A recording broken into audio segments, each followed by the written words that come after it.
Hello friends, welcome back to my channel. আশা করি সবাই ভালো আছো। আমি খুব খুব খুব ভালো আছি। আজকে কিছু বলার আগে আমি একটা আমার লাইফের ছোট্ট একটা অভিজ্ঞতা শেয়ার করব। তারপরে বলবো ওই অভিজ্ঞতাটা আমি কেন করছি, মানে অভিজ্ঞতাটা শেয়ার আমি কেন করছি, কোন ঘটনার জন্য বলছি, সেটা আশা করি তখন যারা দেখছো তারা বুঝতে পারবে। আচ্ছা, দেখো, সবাই তো প্রথমবার যখন মা হয়, তা মা হওয়ার তো অভিজ্ঞতাটা একদমই নতুন থাকে, সবার কাছেই নতুন থাকে। এবং স্বভাবতই আমার কাছেও নতুন ছিল। আমার আবার শাশুড়ি ছিলেন না, কাজে বুঝতে পারছো, মানে আমাকে অনেকটাই নিজেকেই খেয়াল রাখতে হতো। হ্যাঁ, অনেকেই ছিল বাড়িতে, আমার যারা অনেকেই আছে, কিন্তু দেখো সবাই তো আমারই মতো বয়সী হবে কি আমার থেকে কম বেশি এক আধ বছর হবে। সবাই আমার ছোট কি আমার থেকে একজন বড়, তা এরকম মানে সবই প্রায় সেম এজ বলতে পারো। তা কেউই অতটা অভিজ্ঞ ছিল না। হ্যাঁ, আমার মা ছিলেন, কিন্তু আমি তো আর বাপের বাড়িতে থাকতাম না, ম্যাক্সিমাম টাইম শ্বশুর বাড়িতেই থাকতাম। তাই বলছি, ফোনে ফোনে যেটুকু জানা যায়, তো সেইভাবেই বড় করছিলাম মেয়েকে। কিন্তু আমি ওই স্কুল পিরিয়ডের টাইমের অভিজ্ঞতাটা বলছি। ওই সব ছোটোখাটো অভিজ্ঞতা ছেড়ে দাও, সেটা বলতে গেলে একটা ব্লগেও কম পড়ে যাবে। যখন ছোট থেকে একটু বড় হলো, স্কুলে ভর্তি হলো, মানে কিন্ডার গার্ডেন পেরিয়ে ক্লাস ওয়ানের গল্প বলছি, না ক্লাস ওয়ান না, KG one KG two, KG one KG two, তখন পড়তে একদম চাইতো না, একদম পড়তে বসতে চাইতো না। মানে পড়তে বসার নামে খেলবো।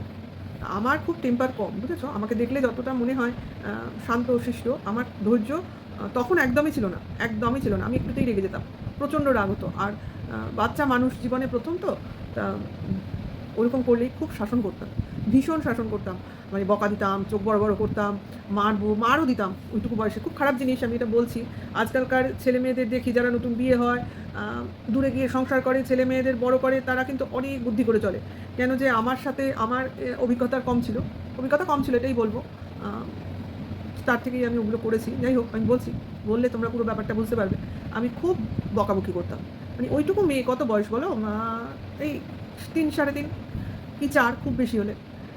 ভীষণ বকাবকি করতাম, মারও দিয়েছি। কষ্ট লাগে ওগুলো কথাগুলো বললে। তারপর ভয় দেখাতাম, এটা না করলে ওটা হবে, ওটা না করলে ওটা হবে। মানে খুবই হয়তো ভয়ও সেই কাজটা তখন করেও ফেলতো। তার জন্য আমি ভাবতাম যখন করছে তার মানে আমি এটা করি, বুঝেছো। কিন্তু আমার হাজব্যান্ড তখন আমাকে বোঝাতেন, ও সামনে নয় অবশ্যই, আলাদা করে বোঝাতেন, তুমি যে এইভাবে শাসন করছো, এত ভয় দেখাচ্ছ, মারছো, এটা কিন্তু ঠিক করছো না। এই এখন ছোট, এখন হয়তো ও তোমার কথাটা শুনছে, ভয় পাচ্ছে, কাজটা করেও দিচ্ছে, কিন্তু একটা সময় আসবে, দেখবে হিতে বিপরীত হবে। যাই হোক, আমি তখন কথাগুলো শুনলে হয়তো আরও ভালো হতো কিছু। কিন্তু সময় সামলেও নিয়েছিলাম, সেটাও কথা। না হলে মেয়ে হয়তো সেই জায়গায় যেতেও পারতো না। যাই হোক, যখন এই 6-এ উঠলো, বুঝলে, 6-7, ওই 6 অবধি 5 অবধি ভালো শাসন শুনেছে। আমার শাসনের পরিমাণ উত্তরোত্তর বেড়ে গেছে, কমেনি। যাই হোক, তখন দেখলাম যে আমি বলছি, যেটা ভয় দেখাচ্ছি, সেটাও শুনছে না। আমি বকছি, ও কাঁদছেও না, চুপ করে থাকছে। এবং করতে করতে একটা সময় দেখলাম পড়াশোনাটাও করতে চাইছে না। তখন আর কিছুতেই কোনো কথা শুনছে না, পড়াশোনা করতে চাইছে না। মানে আমি যখন পড়তে বলছি তখন পড়বো না, ওর যখন মনে হবে ও তখন পড়বে। আমি যদি কিছু করতে বলি পড়বো না, মানে বিরোধিতা করতে শিখে গেছে। ও তখন আমাকে প্রথমে কিছু বলতো না, চুপ করে যেত, ঠ্যাঁটার মতো দাঁড়িয়ে থাকতো, কাঁদতোও না, এরকম ভেতরে ভেতরে একটা রোষ জন্মাচ্ছিল। এবং তারও বছর দেড়েক পর, মানে 6-এর কথা বলছি, তো মনে করো ক্লাস 8, তোমরা ভয়ই পাবে।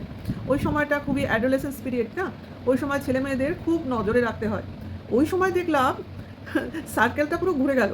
মানে যখন আমি এক সময় ওকে ভয় দেখাচ্ছিলাম, ও উল্টে আমাকে ভয় দেখাচ্ছে, তুমি যদি এটা না করে দাও তাহলে কিন্তু আমি এটা করবো, মানে আমি পড়বো না। ও তো একটাই জিনিস করবো, মানে আমি পড়বো না। তখন আমি ভয় পেতাম। ক্লাস 8, 9, 10, ওই সময়টা তো আসলে ছেলে মেয়েদের একটা খুব প্রেশিয়াস টাইম, এই সময়টাই তো কেরিয়ার করার টাইম। আমি না ভয়ের চোটে তখন ওটা করে ফেলতাম। ও বলতো, ও তো ম্যাক্সিমামই আমাকে ব্ল্যাকমেলিং করতো খাবার নিয়ে, ওই খাবারটা চাই, ওইটা এনে দাও, বাইরের খাবারের উপর খুব ঝোঁক, চাউমিন এনে দাও, ক্যাডবেরি এনে দাও, কেক এনে দাও, পেস্ট্রি এনে দাও, ফুচকা এনে দাও, সারাক্ষণ এইটা দাও তবে আমি ওটা করবো, এটা দাও তবে আমি এই কথাগুলো বলার উদ্দেশ্য হচ্ছে একটাই, যে কাউকে বেশি ভয় দেখানো বা শাসন করা বা ব্ল্যাকমেলিং করা, যে ভয় দেখিয়ে কোনো কাজ করা, এটা কিন্তু করা উচিত না। কারণ সে একসময় ভয় পাবে, একসময় সে হয়তো সেই কাজটা করেও দেবে, কিন্তু ক্রমাগত তার উপর যদি সেই জিনিসটা চলতে থাকে না, ওই দেওয়ালে পিঠ থেকে যাওয়ার মতো, সে কিন্তু একটা সময় তোমার দিকেই ঘুরে দাঁড়াবে এবং যে ভয় দেখাচ্ছিল তাকেই ভয় দেখাতে শুরু করবে। বুঝতে পারছো নিশ্চয়ই। আমার ঘটনাটা আমি শেষ করে নিয়ে পরের কেন বলেছি সেটা এতক্ষণে আশা করি একটু বুঝতে পারছো। হ্যাঁ, আমি নিজেকে ওই সময় থেকে কন্ট্রোল করে নিয়েছি এবং আমি আস্তে আস্তে আস্তে আস্তে জিনিসটাকে রিকভারি করে আনতে সক্ষম হয়েছি এবং এটা আমি সক্ষম হয়েছি সম্ভবত ধরে নাও ক্লাস 11-12 সময়। বুঝতে পারছো? মানে আমার ক্লাস 8 থেকে ক্লাস 11 অবধি বিশাল বিশাল লড়াই করতে হয়েছে। হ্যাঁ, খুব লড়াই করতে হয়েছে, কিন্তু আমার মেয়ে আজকে ভালো জায়গায় আছে। আশা করি সবাই জানো, কেউ জানো না। যাই হোক, সে গল্প পরে বলবো। হ্যাঁ, শুধু বলে রাখি, মেয়ে আজকে আমার মেডিকেলে 4th ইয়ারে আছে। সামনের বছরই কমপ্লিট হয়ে যাবে, তারপর ইন্টার্নশিপ, কোনো একটা হসপিটাল জয়েন করবে। যাই হোক, সব বাবা মাকেই বলবো ছেলে মেয়েকে শাসনে লিমিট রাখতে, যেটা আমি রাখতে পারিনি। আমার হাজব্যান্ড অনেক বুঝিয়েছিল, অভিজ্ঞতার দাম আছে, একটু বড়দের কথা শুনতে হয়। আমি শুনিনি, ওইটাই আমার দোষ ছিল, ভুল করেছি। অনেকেই বারণ করেছিল, শুনিনি। এই কথা শোনাটা উচিত, বুঝলে? জীবনে ওই ভুলটা আমি করে ফেলেছিলাম, কিন্তু আস্তে আস্তে আমি ঠিক করে নিয়েছি। যাই হোক, কথাটা বলার অনেক বড় করে বললাম। যাই হোক, এত বড় কথা বলার একটাই উদ্দেশ্য। দেখো, আজকে টিনার ভিডিও যারা দেখেছো তারা বুঝতে পারবে যে শেষে টিনা যে কথা বলতে বসেছে এবং বললো যে নরম কাদায় সবাই লাথি মারে, তারপর শক্ত লাথি মারতে মারতে কাদা শক্ত যখন হয়ে যাবে তখন কিন্তু নিজের যে লাথি মারছে তার পায়েই আঘাত লাগবে। এক্স্যাক্টলি তাই। আঘাত মারার বা আঘাত করারও কিন্তু একটা লিমিট আছে। তুমি ভয় পাওয়াও, কিন্তু ভয়টা পাওয়াতে পাওয়াতে এমন স্টেজে নিয়ে যেও না একটা সময় সে ভয়টাই না থাকে, ভয়টাকেই সে জয় করে নেয়। এক্স্যাক্টলি তাই হয়েছে। তুমি একটা মানুষকে ক্রমাগত দোষারোপ করতে করতে করতে সে ডাইজেস্ট করতে করতে করতে তার তো বদহজম হয়ে গেছে, সে আর নিতে পারছে না। এবার সে সব উগলে দিচ্ছে, উগলেই তো দিচ্ছে। হ্যাঁ, আজকে সত্যি বলছি ভীষণভাবে আত্মার সন্তুষ্টি হয়েছে। অনেক দিন ধরে যেটা আমার মনের কথা ছিল, টিনা বলেই ফেললো এবার ডিভোর্স চাইলেও ডিভোর্স দেবো না। এবার ডিভোর্স যদি পেতে হয় টিনা তার মতো করে পদক্ষেপ নেবে, ওর আর কোনো হেডেক রইল না। ডিভোর্স নেব, ডিভোর্স চাই, এরম করে যে একটা ওর মনের মধ্যে একটা প্রচেষ্টা ছিল, ইচ্ছা ছিল, সেটাকে ও মেরে দিয়েছে। কী চাইছি, কার কাছে চাইছি? যে চাওয়ার কোনো দামই দেয় না তার কাছে চেয়ে কী হবে? কাজেই আমার সেই ইচ্ছাটাই আমি রাখবো না। যেটা আমি চাইবো বলে ভেবেছিলাম সেটাই আমি চাইবো না। নে, যেটা নিয়ে তোরা আনন্দ পাচ্ছিলি এবার সেটা নিয়েই চিন্তায় থাক। এক্স্যাক্টলি এরকমই করা উচিত এবং এরকমই করেছে টিনা। আর ওর বডি শেমিং নিয়ে সত্যি তো দিনের পর দিন ওর নামই দেওয়া হয়েছে ওই রকম নামই, অদ্ভুত অদ্ভুত নাম, যেটা কিনা টিনা নিজেও বললো, কিছু হয়তো ওই মুহূর্তে মনে নেই। আমার তো বেশ বেশ মনে আছে। টিন, ভাঙা টিন, তারপর কি বান্দির মেয়ে, আর যা যা বলেছে ও বলেছে, এই দুটো আবার আমার মনে পড়েছে। তাই বলি, কেন এই ধরনের বডি শেমিং করে কথা কেন? আমরা কিন্তু টন্দীপকে কখনো কোনো বডি শেমিং করে কথা বলি না, কারণ বডি বা চেহারা এ তো ভগবানের দান। সে কী করবে? অন্ধকে অন্ধ, কোরাকে খোরা, মোটাকে মোটা, রোগাকে রোগা, এগুলো বলে কোনো লাভ আছে? সে কি নিজের শরীরটা তৈরি করেছে? হ্যাঁ, টিনা একসময় রোগা ছিল, কোনো কারণে বিয়ের পর ও চেহারাটা ভারী হয়ে গেছে। তাহলে সেই দোষ তো শ্বশুরবাড়ির উপরই বর্তায়। শ্বশুরবাড়িতে এমন খাইয়েছে যে চেহারা ভারী হয়ে গেছে, মানে অনেক খাইয়েছে। এত শ্বশুরবাড়ির প্রশংসাই হলো, এমন খাইয়েছে যে ওকে চেহারা ভারী করে দিয়েছে। আমাদের তো বলে, বাবা তোর বর কী খাওয়ায় যে তোর চেহারা এরকম, আগে তো এরকম ছিলি না, এরকম ব্যাপার। তাহলে এটা তো প্রশংসাই হলো, কিন্তু সেই জিনিসটাকে যে কেন বিকৃত করে ডাকা হয় সেটা আমি বুঝতে পারি না। হয়তো ভালো কোনো নাম দেবে না তাই। কেন টিনাকে টিনা বললে কী এসে যাবে? টিনাকে যদি আমি টিনা বলে ডাকি তো কী হবে? হ্যাঁ, সে অনেকে টিনু ডাকে, সেটা একটা নামেরও একটা কিন্তু ম্যাচিং করে দেওয়া যায়। যেমন আমরা টন্দীপ বলি, খানিকটা বোঝাই যায় কাকে বলছি, কিন্তু ডাইরেক্ট বলা হলো না, কিন্তু এটা নামটাকে কোনো বাজেও শোনালো না। হ্যাঁ, আমি আগে একটু বলতাম বাজে কথা কেন বলবো, নিজের দোষ নিজেই স্বীকার করা উচিত। আমি বলেছি অন্য নামে, তখন আমার এক ভিউয়ার্স এসে বলেছিল আপনি এরকম বলেন, আমার ভালো লাগে না। তা আমি সেটা শুনেছি। সত্যি, যখন কোনো আমাদের কথা বলা ভিউয়ার্সদের উদ্দেশ্যে, এবার কোনো ভিউয়ার্সের যদি সেটা শ্রুতি মধুর না লাগে, অবশ্য করেই আমার সেই কথাটাকে চেঞ্জ করতে হবে। করেছি, অসুবিধা নেই। সেটাই বলছি, তা এদেরকে কেউ বলে না বা এরা শোনে না, আমি বলতে পারবো না। আমি তো দেখি এদের ভিউয়ার্সরাও ওই নামেই ডাকে। যাই হোক, টিনা ঘুরে দাঁড়িয়েছে, দেখে খুব ভালো লাগছে। এবং সত্যি কথা বলতে কি, লড়াই করাটাই কিন্তু আমাদের উদ্দেশ্য হওয়া উচিত।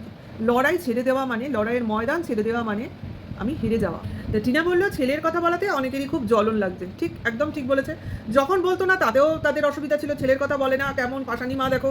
আজকে ছেলের কথা বলছে কেন? ছেলে তো ভালোই আছে, নিজের কাছে রাখতে চাইছে কেন? সেটাও তাদের প্রবলেম। মাল রিকভারির দিন খাট নিয়ে আসলো শীতের সময়, ছেলেটাকে এমন পাশানি মা ছেলের পিঠের তলা থেকে খাট কেড়ে নিল। বিশাল কন্ট্রোভার্সি হয়ে গেল, বিশাল। বাংলাদেশের কিছু মানুষ তাদের চোখ দিয়ে এমন জল বার করে ফেললো, তারা তো সারা রাত্রি ঘুমাতেই পারলো না। যাই হোক, ওই বাড়িতে আর কোনো খাট ছিল না। ওই টিনার বাবা যে খাটটা দিয়েছিল বিয়ের সময়, সেই একটা খাটই ছিল। সেই খাটটাই টিনা নিয়ে চলে এসেছে। ওই বাড়িতে আর কোনো খাটই ছিল না যে ওরা ছেলেটাকে সেই রাতের জন্য শোয়াতে পারবে। ওর সৌমালির দেওয়া কোনো জিনিসই ছিল না সেখানে। সৌমালির খাটটা তো ভুলেই গেছিলো, ওটা বোধহয় ছিল। তা পাশানি মা পিঠের তলা থেকে বাচ্চার পিঠের তলা থেকে শীতের রাতে খাট কেড়ে নিয়ে গেছে। তা বাবা কনসা সহৃদয়, তা ঠাকুমাই কনসা সহৃদয়া। তাদের একবারও মনে হলো না যে ওই শীতের রাতে আমরা ঘরে তো আরেকটা খাট আরেকটা চৌকি আছে, ওই বাচ্চাটাকে ওইখানে শোয়াই। তারা তো একবারের জন্য মনে করলো না। তারা কি করলো, ঘরটাকে গুছিয়ে গদিটাকে মেঝেতে নিয়ে মশারি করে শোয়াটা অন ক্যামেরা বসে দেখাতে বসে গেল। কেন আমরা কি বুঝি না যে এগুলো ভিডিও মারফত সেই জিনিসটাকেও বেচা হচ্ছে যে মা কতটা হৃদয়হীন, মা কতটা ছেলের ব্যাপারে উদাসীন, সেটাকে দেখানোর জন্য আমায় আজ রাতে এত রাতে ওই ঠান্ডায় ছেলেটাকে মেঝেতে শোয়াতে হচ্ছে গদি পেতে। সেইটা নিয়ে কারোর কোনো কথা নেই। আমি তো বলবো ওটা কি বাবা যে কিনা ছেলের প্রতিটা মুহূর্ত বেঁচে খায়? এই জন্যই ছেলেকে মার সঙ্গে যেতে দেয়নি। কারণ এতদিন তো বউকে দেখিয়ে ভিডিওগুলো চলছিল, এখন যদি বউয়ের সঙ্গে ছেলেও চলে যায় তাহলে কাকে দেখাবে সারা ভিডিওতে? আজকে যে বাড়ি, আজকে যে অট্টালিকা, আজকে যে ফার্নিচার দিয়ে সাজানো হচ্ছে, যা কিনা আর্ধেকই দানের, ভিক্ষার দান, খাট আলমারি সবই তো নিজে মুখে বলেছে এটা গিফট। এরপর আসছে শোকেস, এরপর আসে মিট কেস, এরপর আসছে সোফা টি টেবিল, এগুলো নিজে কিনছে না ভিক্ষার দানের থেকেই হচ্ছে সেটা বলতে লজ্জা লাগছে। মনে হয় এই গিফটের হাত দিয়ে ঘর সাজাতে এতগুলো জিনিস কেনার জন্য পয়সা বেরোবে?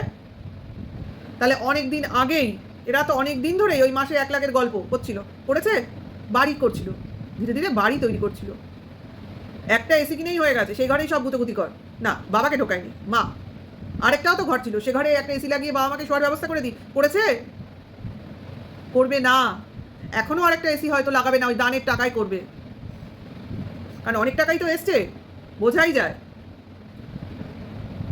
যাই হোক, সেইটা কথা না, কথাটা হচ্ছে যে আমাকে একজন ভিউয়ার্স আজকে এই মেসেজটা করেছিল যে যে ছেলের কথা আজ মুখে আনছে সেই ছেলের পিঠের তলা থেকে খাট নিয়ে গেছে। আমি বললাম আপনি বলছেন খুব ভালো কথা, কিন্তু তার বাবা কতটা হৃদয় সম্পন্ন যে ওই রাতে খাট নেই, মেঝেতে তোষক পেতে শোয়ায়, বাড়িতে অন্য খাট থাকা সত্ত্বেও।